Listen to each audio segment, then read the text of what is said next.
Welcome to the Keys to Understanding the Middle East podcast. I'm your host, Melinda McClymans. I'm the Assistant Director of the Middle East Study Center at Ohio State University. And I'm really excited about our guest today, Sefa Secen, and to learn about his research.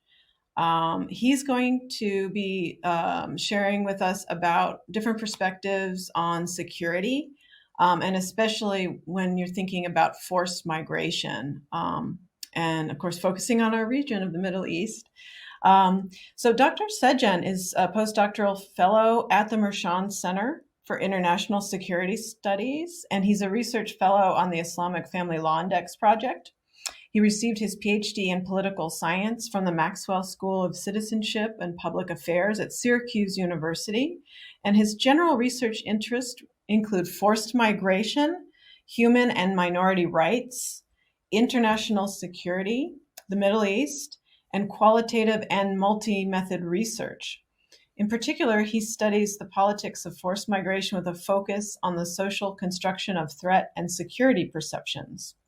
His research has been published in the Journal of Global Security Studies, European Politics and Society, Muslim World Journal of Human Rights, and Forced Migration Review. And he also recently published an article in the Washington Post, so you can check him out there as well. And that article was on February 14th of this year, 2023, and it was about the earthquakes that happened in Syria and Turkey. So there's so much going on, Dr. Secen, so many important security dimensions to talk about. And that word is kind of nebulous, right? So I wonder if we might just start with a definition of it, or maybe to just distinguish between the different types of security, like before we get started talking. Welcome. Thank you so much. Thank you so much, Melinda. It's an honor to be here. Thank you so much for having me. So I think this is a great place to start. What security means, right? I'm a political scientist and I study international relations, forced migration. And security is one of the most contested concepts in political science and international relations, right? And security is defined in relation to a wide range of actors, right? When we talk about security, we refer to states, national security. We refer to kind of human beings, right? Human security. We also refer to kind of the international system, and we study international security. Then how do we actually distinguish between these different types or levels of security, right? And the way that we study security will have kind of immense implications and impacts on what actually security leads to, right? So if we start with the kind of the dominant paradigm in international relations that looks at state security, national security. State security is defined as as the survival of the state, as the protection of the borders of the state. So it's pretty much about protecting the state as an entity. And states are defined with narratives, with borders, with interests, with military capabilities and international relations, right? Protecting all of those would actually constitute national security. When it comes to human security, human security actually kind of reverses the logic a little bit here and puts the emphasis on, on the things that allow us to maintain our lives as human beings on the earth, right? So it could refer to economic security. It could refer to kind of freedom of movement. It could refer to kind of having a shelter. It could refer to actually a lot of things that make our lives livable on the earth, right? So it's a broader concept. And finally, international security, I would say among these, international security is the most socially constructed concept because when we talk about international security, we primarily try to understand how states perceive each other as as a threat, how international institutions actually work to establish peace, right? So, and international security pretty much actually, what international security entails pretty much differs from state to state, right? For for Western states, maintaining the liberal international order could be, international security, right? For Hmm. more authoritarian states in international relations, containing the Western influence could be viewed as kind of international security, maximizing their international security, right? So it's a very subjective concept, international security. But primarily, we actually refer to the actions or measures that try to ensure peace in international relations, right? When we talk about international security. Um, yeah, and it's important to note here that ensuring national security and international security in some cases actually can come at the cost of human security. For example, I study human movements, right? Forced migration in international relations. When states take measures to maximize their border security, uh, that actually comes at the cost of human lives sometimes. Like, thinking of the 2015 Syrian refugee crisis, right? Most of the European countries closed their borders, they turned the refugees away to protect the borders, right? So, and that actually came at the cost of human lives. Thousands of people actually drowned in the Mediterranean Sea, right? So, ensuring national security might not necessarily mean ensuring human security, right? So, for those reasons, actually, we need to be very critical about, what is defined as security, what that definition leads to, right? Because security discourses in general are used for actually multiple purposes. When you define something as a security issue, that creates an increased urgency and leads to justifying, extreme measures to deal with it, right? States Hmm. find it easier to introduce actually extreme measures to deal with an issue once they define it as a security issue. And it also facilitates the diversion of resources, right? For example, think about the dominant security paradigms that we have in today's world, right? It's pretty much driven by arms race, right? So and states actually divert most of their resources to military buildup, right? And that is pretty much actually an outcome or product of, defining kind of security based on war and conflict in today's world, right? So, yeah. What Mhm. about like diplomatic frameworks? Would that also count, like sort of the UN, I guess, or different international law? Would that also count for national Mhm. security? Like, is it all just force, or is it also kind of these shared Hmm. understandings? Hmm.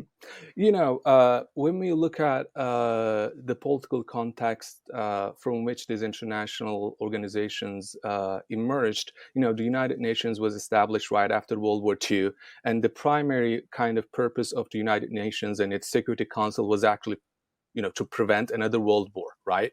So it Yeah. was actually primarily an organization that adopted, an international security approach, or an approach that saw actually security in military terms.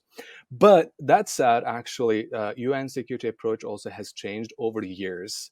Uh, and different UN organizations like United Nations Development Program, United Nations High Commissioner for Refugees, UNHCR, they Yeah. defined human security in different ways, right? I think there has been a shift from I think like war-centric, conflict-centric national international security to human-centric international security to some extent. Um, yeah, diplomatic efforts to establish peace or to actually increase human welfare on the earth. All of these actually also serve human security.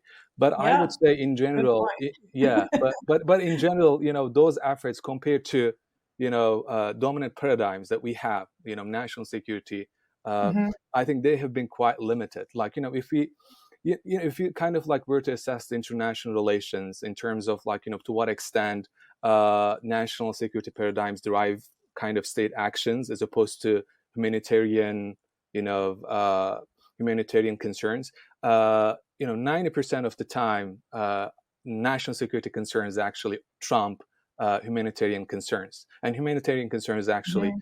Uh, yeah, like thinking of the state responses to refugee crises around the world, or migration crises, states actually tend to uh, they try to actually let the other states carry the burden, and they try to free ride. Yeah, because the cost of taking action in the face of a humanitarian crisis, opening the borders, is high, and states don't want to do that, right? So yeah, I would say, although human security is a very novel idea, it has moral implications. States perhaps don't have the strongest incentives to promote human security as opposed to national security or international security. That is a really important factor to understand. That's really profound. Really profound concept, actually, like that difference between human security and state security. And I think that gives also sheds new light on the UN, and not just as like a global actor, but like in terms of like what is the philosophy behind it, like why, like what's the purpose. And um, having an international framework so that we have a shared language, I think, must be very important if we're going to have anything other than like a militaristic way of talking about these things. And one of the words that we use, like it's even in the title of one of the agencies you mentioned, the UN Agency for Refugee Resettlement, just the word refugee, like what does that mean, and what does refugee status mean? I think that's a great question. Refugee status is an internationally recognized status, right? It. I would say, I can talk about the legal definitions, but it has a certain place in international law, right? We have an international refugee law that tries to define who is a refugee, who is not a refugee. And a refugee is, generally is the person who actually flees military conflict, political turmoil experiences, right? Someone who actually faces persecution. So the importance of this concept, or the definition, is that since we have an organization, United Nations High Commission for Refugees, that registers refugees, and under the convention, that there was 1951 Refugee Convention. 145 states have signed this convention, and the signatory states under an obligation to provide rights to refugees. So those rights are really important because, in today's world, in the modern world, if one loses their connection to a nation state, they also lose their legal Yeah. identity, right? Because your American passport does not automatically provide you with citizenship rights outside the United States, right? So if you're outside of your home country, then you need a legal identity to be able to reestablish your relationship with the world, right? And Hmm. in that Hmm. case, the UNHCR actually pretty much operates like a surrogate state, providing a temporary legal identity to those individuals who Okay. have been displaced, right? And that legal Hmm. identity is called, refugee. So, and under the convention, refugees have access to a wide range of rights. They're not as expensive or extensive as citizenship rights, but still, those individuals have a lawful claim to those rights. They include right to work, freedom of Hmm. movement. Uh, so uh, what we call actually non-refoulement, refugees cannot be expelled, uh, Hmm. from the Hmm. countries that they sought refuge in. So all of those rights actually are recognized under the convention. Uh, so if an individual has not been provided with a refugee status under the convention, a host state actually is not under any obligations to provide those rights to those individuals. And states in general in international relations, as I said, there are 145 signatory states, but even the signatory states actually sometimes politicize the international refugee status. Uh, Rather than providing a refugee status, they provide temporary protection, because temporary protection actually Okay. comes with a Oh. lesser set of rights, and also with that, actually states still hold on to their sovereignty and decide when those individuals actually can be returned, how long they can lawfully reside in their country. So it's it's the central concept of international refugee law, right? Who is a refugee, and that is defined under the convention, and that actually determines the set of rights that these individuals can be entitled to. So it's really important whether actually somebody qualifies for the refugee status or not. So it determines the rights that those individuals can enjoy. Yeah, I mean, that really makes the point that shared language does matter and has real world implications, and especially when there's an actual legal status attached to it. Mm-hmm. So no wonder sometimes you hear in the news, like, suddenly they're saying refugee. One time they're saying refugee, and suddenly they're saying temporarily protected status. Mm-hmm. Well, there's a big difference, I guess, So for the people yeah, if you affected. remember, actually, if you go back to the 2015 Syrian refugee crisis, if you recall the major media headlines, European media actually pretty much resisted calling Syrians refugees for some time. They call them, Mm, irregular migrants or migrants. So because here there's a strategic reason behind that, because like when you call Syrians refugees, then you are actually communicating the idea that these individuals are deserving the international yeah. recognized refugee status, right? And the European states are under an obligation to provide those rights to those individuals, right? But when you're actually shifting the narrative, and if you're calling them migrants, there are actually no international rights you know provided to migrants, right? Anyone can be a Anyone could migrant. be a migrant. Yeah, Migrants are not under international protection, right? So yeah. yeah, I think the words matter a lot here. The way that we talk about human movements, the way that we define displaced people actually pretty much Mhm. impact the ways in which they can have access to rights and services in host countries. That's incredibly important to be aware of that, like to really to understand what's really being talked about. And when it comes to breaking down the headlines, understanding these reports in the news, not just, I mean, keywords, Mhm. but also like, what are the discourses, and how are the discourses playing out in countries like Germany and Turkey, who I mean, they've had a massive influx of migration from the Middle East. hmm So actually, in my dissertation work, I studied the different discourses towards Syrian refugees in four host countries: Turkey and Lebanon in the Middle East, Germany and France in Western Europe.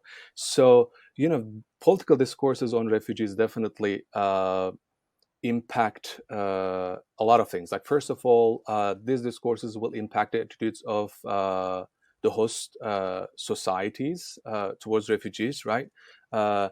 the more securitized the kind of the refugee discourse in a host country, the easier it would be for the politicians to justify exclusionary policies, and the easier it would be for the public actually to show Hmm. xenophobic attitudes towards refugees. So, these discourses actually shape up public imagination, or imagination of refugees. So they definitely have an impact on public attitudes. In addition to that, they can also, and they will actually most importantly impact refugees themselves. What I found in some of my studies, I actually studied political integration of Syrian refugees in Germany and Turkey, and one of our findings was that anti-refugee discourses actually decrease refugees' political integration, political participation, political interest in general, right? If the dominant discourse is that refugees should be returned to their home countries voluntarily or Hmm. involuntarily, then that would decrease refugees' actually willingness to integrate into those societies and participate in the politics of those societies, right? So discourses actually have immense impacts on the public attitudes towards refugees, as well as refugees integration into those societies. Yeah, words have power. They definitely do. hmm Yeah, those discourses are They are so important because they're, if you look at it from the perspective of people who are displaced, they're incredibly important. Yeah, again, and also, like, when we think about refugee experience as a sociological, psychological experience, right? You have to flee, you're leaving your home, you're leaving your country, you're leaving everything that you're familiar with behind, right? So that's a very traumatic experience. I don't want to reduce the refugee experiences to trauma, but what they go through is also very traumatic, and they need to be actually uh, kind of like, they need to be kind of like, welcomed and embraced in their new societies, so that they can actually recreate their lives and rebuild their lives, right, in a new social and political domain.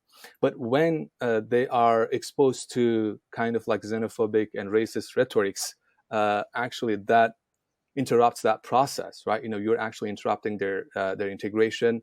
You are actually underestimating their struggles, their pain. So uh, that's actually the exact opposite of what refugees need.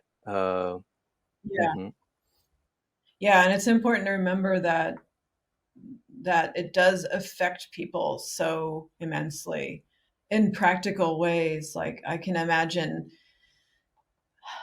just going to the store to buy something. If the people working there have an attitude against you, it could really be bad for you, Mhm. Mhm. getting your just daily needs met. So that's it's important to think about, I guess, the relationship between discourses and people's attitudes, and then the experience that creates and the systems that it creates and things like that. Mhm. So yeah, that's such important research that you did and that you're continuing to do. um, I thought we might shift gear a little bit, Right. um, and just kind of, this is a podcast for everyone, and we're trying to always, talk about how can we understand things deeper. And could you maybe talk a little bit about history and how that shapes all these factors that we're talking about? Mhm. Mhm. So yeah, there are a lot of factors that actually impact state responses to refugees, including history and identity. So actually, those were two most important things that I studied in relation to state responses to refugee groups in my dissertation. So I'm going to actually start with the identity story. I think it's more interesting. Then I'm going to actually talk about the role of history as well.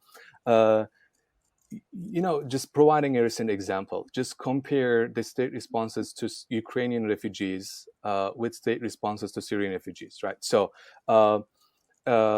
we have around 6.7 million Syrian refugees, and 85% of them are hosted by the countries in the Middle East, by neighboring countries like Jordan, Turkey, and Lebanon.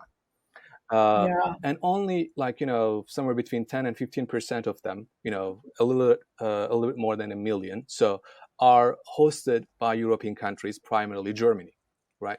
So, but during the height of the refugee crisis in 2015, right, most of these countries, they introduced very strict border protection measures, right? They started building fences and walls.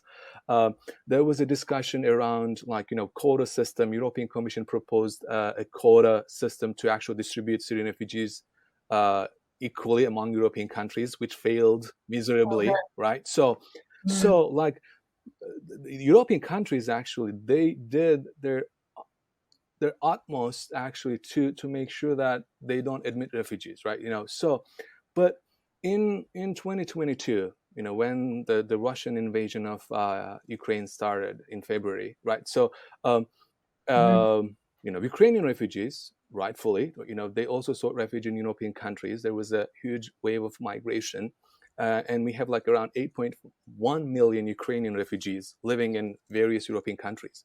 But there was very little actually emphasis on this major human movement in the media. Like, even the numbers are higher, but nobody even talked about border crossings in relation to Ukrainian refugees, which was really a big deal uh, in case of Syrian refugees. And how do you explain this? I think definitely race and Mhm. ethnicity uh, play a very important role here, right? European responses to Syrian refugees, I think, were pretty much shaped by their perceptions of Syrian identity, which wasn't observable Mhm. or present in case of their responses to Ukrainian refugees. In case of the conflict in Ukraine or the Russian invasion of Ukraine, we actually primarily focused on the international security dimension of that, right? How Russia can invade Ukraine and what are the security implications of that. We didn't even talk about, the refugee flows, Ukrainian refugee flows, but during the Syrian kind of refugee flows, the main focus was on the refugee flows. European countries did not even talk about the Syrian Yeah. civil war, right? So, that Mhm. shows, That's right. different state priorities, and different state interests and states' different perceptions of identities, right? So, yeah, I think definitely identity plays an important role. And secondly, when it comes to history, history matters a lot in state responses to refugees. One of the cases that I studied in my dissertation was Lebanon. Lebanon went through a civil war from 1975 to 1990, right? And it's a Yeah. country where we have constitutional or confessional democracy. Political powers are distributed along sectarian lines. Oh, like religious identities are used Oh, for yeah, how people are represented? exactly. Okay. You have Mhm. you have a Maronite president. You have Sunni prime minister and a Shia head of Mhm. the parliament, right? Mhm. So this system was actually put in place after the French left Lebanon, right? So, this whole system actually leads to the securitization of sectarian identities and also motivates a sectarian approach towards Syrian refugees. Since Syrian refugees are majority Sunni, non-Sunni political actors tend to securitize their presence in Lebanon. And just tying this back to the Lebanese civil war, if you remember the Lebanese civil war a lot of international actors were involved in the civil war. In 1967, Syria invaded Lebanon, and that invasion actually lasted about 29 years. Syrian troops were present in Lebanon until Wow. 2006. Uh, Oh my gosh, I wasn't aware it was that yeah, long. so what happened was after the assassination of Rafik Hariri in 2005. Rafik Hariri was the Mhm. Lebanese prime minister, and he was opposing Syrian presence in Lebanon. Uh, and and and then the Cedar Revolution happened right after the assassination of Rafik Hariri. The Lebanese people actually increasingly opposed the Syrian presence in Lebanon, and after that, Syrian troops withdrew. But the impact of Syria on Lebanese politics actually remained. Two political alliances emerged right after the Cedar Revolution in Lebanon: March 8 Alliance and March 14 Alliance. March 8 Alliance was pretty much pro-Syria, and March 14 Alliance Okay. was pretty much anti-Syria. So when you actually connect this with the refugee crisis, with the Syrian refugee crisis, you can expect that that historical experience is going to shape up the attitudes of these two alliances towards refugees, right? Since March 8 alliance is Right. pro-Syria, has a close alliance with actually the Bashar al-Assad. They oppose the refugee presence in Syria. They want them to be forcibly returned. Whereas the March 14 movement that Yeah. opposes Syrian influence in Lebanese politics, they are more Yeah. favorable to refugees in terms of the role of history in shaping the attitudes towards refugees. In Lebanon, we have other refugee groups as well. The Palestinian refugees actually. They sought refuge in Lebanon right after 1948 Arab-Israeli War, as well as after 1967 war.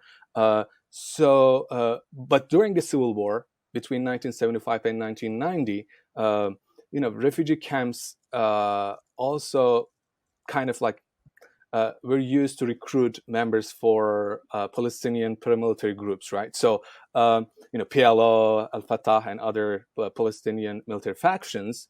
So, some of the political actors in Lebanon uh, kind of uh, in light of that historical experience, opposes the encampment of Syrian refugees. They claim that the encampment of Syrian refugees can lead to another military conflict, can actually pose a threat to Lebanese Mm, kind of like the security. camp So they are actually camps kind instrumentalizing of history. grew.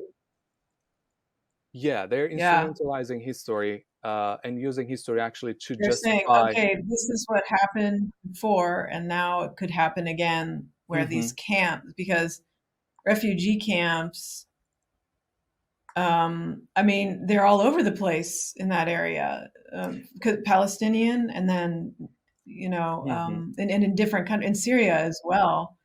Hmm. And they can, I guess, be seen as a place that is sort of growing radicalism or growing militarization for, yeah. Hmm. Yeah, So some politicians express that such is, fears, yeah, that's uh, also really important. That's really but important to be aware of. but I think those fears are often used actually to justify racism and xenophobia towards refugees. And Okay. Syrian refugees, similar to Palestinian refugees, are denied Yep. political and social rights in Lebanon, right? So, uh, Yeah.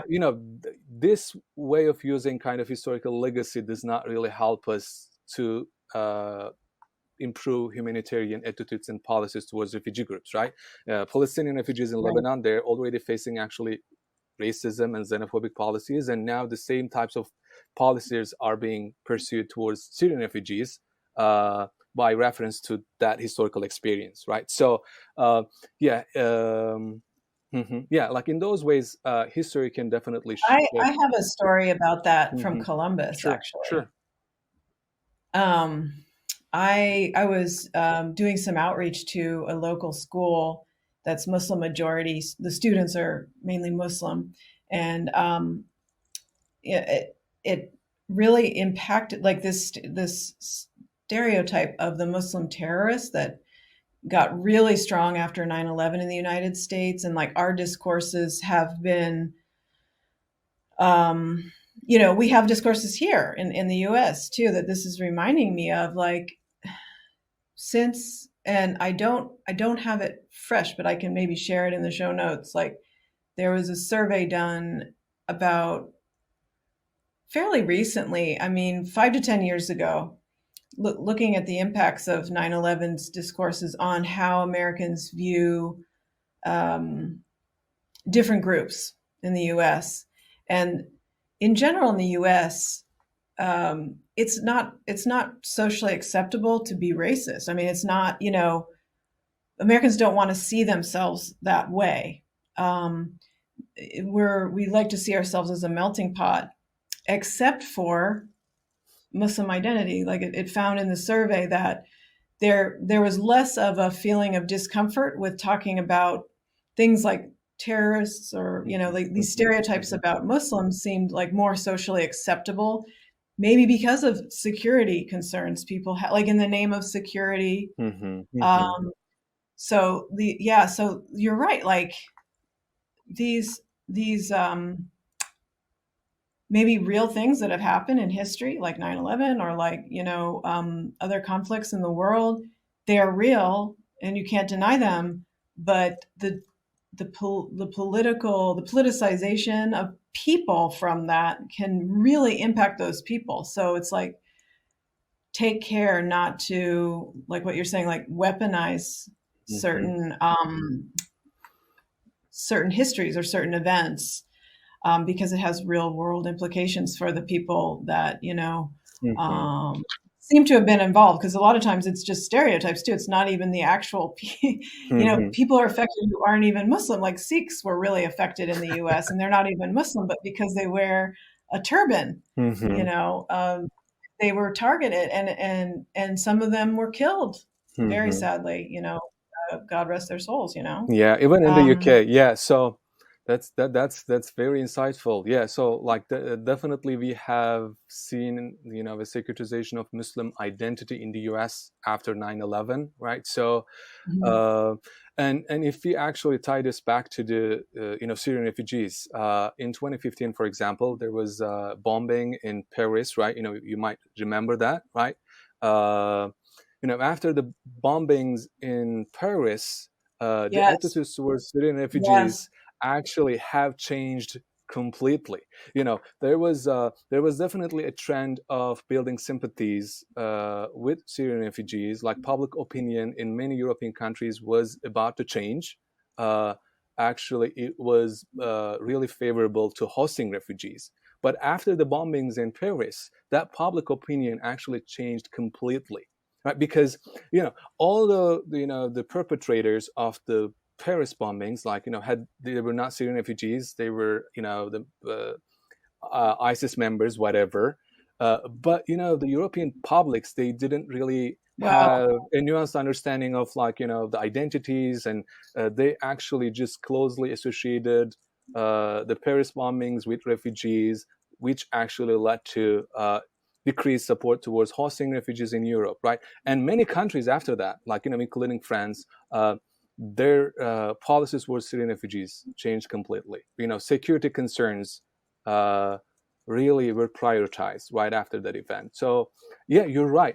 Single event yeah. can definitely shape the public attitudes towards refugees as well as the policies. Yeah, and I mean, these kids at the school I was at, I mean, they would get terrified when there'd be something in the news about terrorism. They'd be like, "Oh no," because they're ready for the backlash. And so I saw it up close, like how it really affects people psychologically. It affects learning. It affects Hmm. like these stereotypes are uh, really corrosive to the human spirit, They and are. it's not a joke. It's Hmm. not like just, oh, no big deal. It's just a word. I mean, it has real world effects on people. So Definitely. yeah, that this is such important research that you're working on that helps illustrate certain cases of why that's important, just for because this podcast is for a general audience, so we're Hmm. bringing in keys to understanding, keys to Hmm. understanding the Hmm. Middle East, but not just that, like understanding Middle Eastern identities, Hmm. Middle Eastern diversity, so people understand, the similarities and differences between, local and global differences, and diversity within the region of the Middle East, and all these things. So this is super helpful, and also it's great to bring in like Europe as well, and what was happening there, especially talking about migration. I mean, it's a global. It's not contained in the region of the Middle East at all. It's a global Hmm. issue. That definitely, So, yeah. yeah. Anything else on migration? So let me think. If I think we have covered everything pretty much. So yeah, like I think we can perhaps just like highlight the impact of discourses, right? How we talk about these things shape up the state policies, shape up how we actually respond to these issues. So they are very critical. And perhaps we can also highlight the role of like how we define security, and that will also have an impact on individuals' real lives, right? So and hopefully all the dominant paradigms in international relations, they base security or kind of understand security in military terms. uh, there is definitely an increasing need to shift the paradigm and actually to have a human centric kind of security conception, right? In light of kind of like the most urgent problems that we're having now, climate change, poverty, hunger. Um, yeah, I think those are really most important needs of human beings. Like when the UNDP, United Nations Development Program, defined human Mhm. security, they actually defined it in two ways. They said human security refers to freedom from fear as well as freedom from Mm, want, right? Freedom from fear might be understood in military terms, like not having a military conflict, not having a war, right?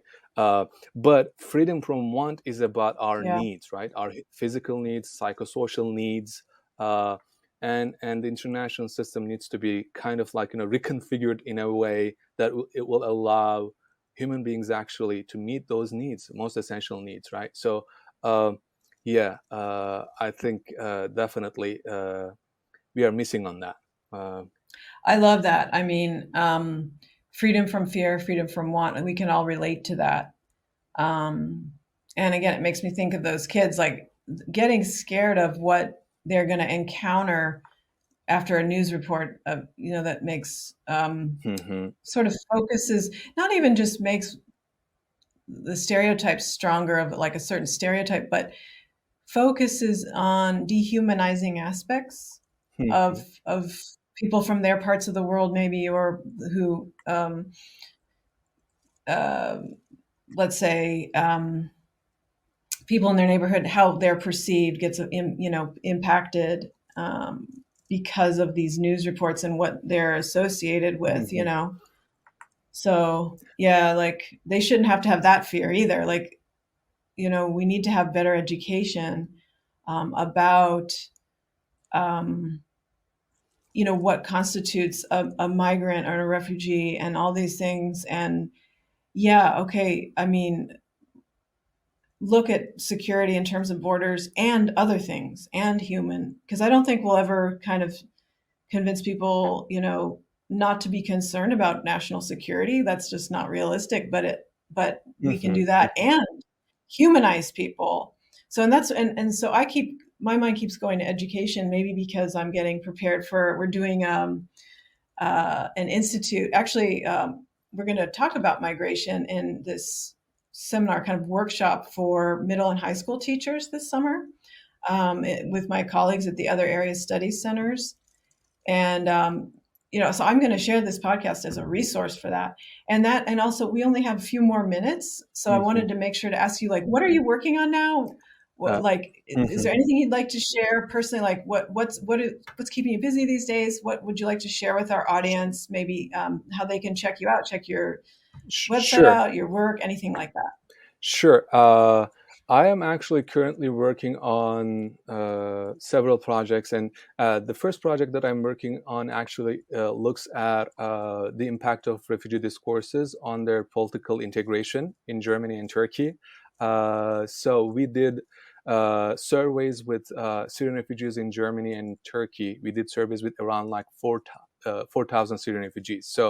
Um, so that's one of the projects that I'm working on. As I discussed today, we found a really significant impact of anti-refugee discourses on their political participation and interest in host countries, right? In general, when we talk about refugees, actually, we treat them as the objects of politics, right? Rather than as the subjects of politics, right? So we actually dehumanize them or freeze them in history. We either treat them as victims or kind of like security threats on various grounds. But these are real Mhm. human beings. They are also political, uh, beings, and they develop political interest in host countries. So but we, in that research, we are trying to actually understand the relationship of between the host country discourses and these individuals' political interests, because we need to, think about long-term integration in those countries. And I think